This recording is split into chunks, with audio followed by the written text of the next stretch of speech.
Above many things, the Premier League is known for its world-class strikers. Henry, Shearer, Rooney, Van Nistelrooy are at the top of an ever-expansive list of star number 9s that have graced the Premier League. The main objective for a striker is simple: score goals. However, for Gabriel Jesus, it has not been that simple to date. By no means am I trying to say that Jesus is a bad player. I actually really enjoy the way he plays. A tricky, pacey, technically sound Brazilian player is always going to be a joy to watch, at least in my eyes. However, there's no way that we can all collectively say that Jesus has been the star striker that he's been meant to be during his time in the Premier League, which is crazy to say about a man who has 4 Premier League titles under his belt, but it's simply just true. Well, in today's video, I wanted to go over Jesus' time in the Premier League. I kind of want to explore how Jesus has fit into Man City's project as well as in Arsenal's, as he has fit 2 kind of different roles in 2 different clubs. In doing so, I think we'll really be able to see how much a team can really rely on Jesus as they are chasing the titles that they are looking to get. Like I mentioned earlier, he does have 4 Premier League titles, but how important was he really in those championships? It's time to find out. And boys, before we get into the meat of the video, I do want to say thank you guys so much for the support on the recent videos. Most importantly, on the last video essay, which came out a couple weeks ago, I know I did promise another video essay soon if we hit that 20 likes goal. This time, no like goal. If you guys do like the video, always feel free to drop a like, subscribe. It does help out the channel a ton, but I plan on dropping 1 video essay every single week for the rest of January. Keep your eyes peeled. Make sure you guys subscribe. Make sure you guys hit that noti bell because we will be dropping 1 every week. It's time I pay you guys back for all the support you have been dropping. With that being said, boys, let's get into this video and let's explore Gabriel Jesus' time in the Premier League. Jesus joined City in January of 2017 after the English club came to an agreement with Palmeiras in August of 2016. Jesus really impressed during his time in Brazil, often getting his name thrown in with Neymar when he was discussed. On a grand level, his time on the blue side of Manchester has undoubtedly been a success. With 4 Premier Leagues, 1 FA Cup, 3 EFL Cups, and a Community Shield to boast, Jesus' time at City is one that any footballer would dream of having. But it's Jesus' individual level that I want to take a look at.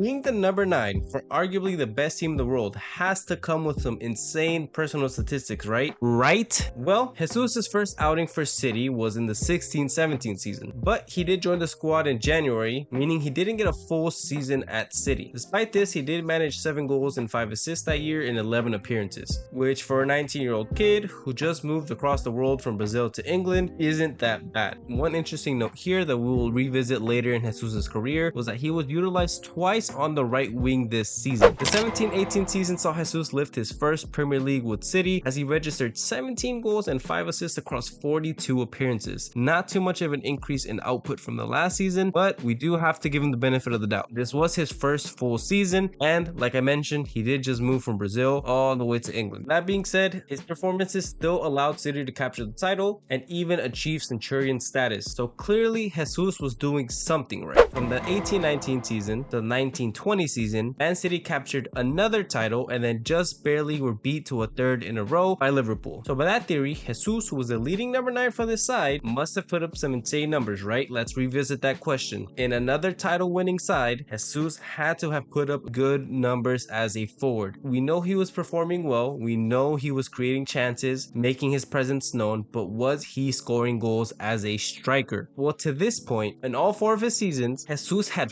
failed to put up more than 15 goals in the Premier League. Begging the question, was Jesus really needed as a striker in this system? Keep in mind, there were also periods of time where Jesus was out through injury, and yet the squad did not miss a beat. Add to that the brief periods where Jesus would play as a winger in the squad, and there was beginning to be questions on Jesus' ability as a striker. The 2021 and 21-22 season saw more of the same for Jesus. Despite City's achievements, he was not able to eclipse 10 league goals in either campaign. In fact, in 21-22, which was also his final season at City, he played a whopping 17 games as a winger. This talent, who had once been deemed the next best thing, was struggling to get goals and was struggling to even solidify his position as a striker. It's one thing to say that we should not look at players only based on the stats and their output, but as a striker, your one job is to score goals. It's great if you're creating chances, and I know City were achieving success in the league despite Jesus' shortcomings in the goal department, but he was not helping them push to that next level that they had been chasing since Pep Guardiola joined the English side. It was clear that Jesus was not the number 9, and City could not rely on him to take them to the next level and win that trophy that kept escaping them, the Champions League. So what did City do? The best logical thing that they could have done. They went in for Haaland. With the arrival of Haaland, Jesus departed City having scored 95 goals in 236 games. On July 4th, 2022, Gabriel Jesus joined Arsenal for 45 million euros, which all things considered actually isn't a bad price tag for a player of this caliber. Jesus joined an Arsenal that was led by Mikel Arteta, a manager who was seen as the next best thing due to his time working under Pep Guardiola. Coming off a 5th place finish in the prior campaign, it was clear that Arsenal meant business this time around. Signing Jesus and Zinchenko from City was meant to be a message to the league that there was going to be no messing around this time. For Jesus, this was an opportunity to finally show the league what he was capable of. Arteta was giving him the keys and putting his full trust in him to lead this side to glory. Unfortunately for Jesus and the Gunners, not everything panned out the way they would have hoped. Despite Jesus having a relatively good start to the season with 5 goals and 6 assists in 16 games, he would go on to suffer a knee injury that sidelined him for quite some while. Although Arsenal did continue their good form and found themselves in 1st place by the time Jesus came back into the side, with Jesus back in the lineup, Arteta was confident that having his star number 9 back in the squad would allow Arsenal to wrap up the title. Jesus did manage to score 6 goals in the remaining 12 games, so a goal just every other game, but this was not enough as Arsenal ended up bottling the league title. The 22-23 campaign saw Jesus finish with less than 15 goals for the 7th consecutive season, furthermore begging the question if Jesus is capable of leading a project to the next level. We know he's good, we know what he's capable of, but is he the player, the striker that you need at your club to push for the trophy you want to get? So Arsenal, coming off a season where they bottled the title, Jesus having not eclipsed 15 goals again, needed to show the world that this was not a fluke. The 23-24 season was their opportunity to show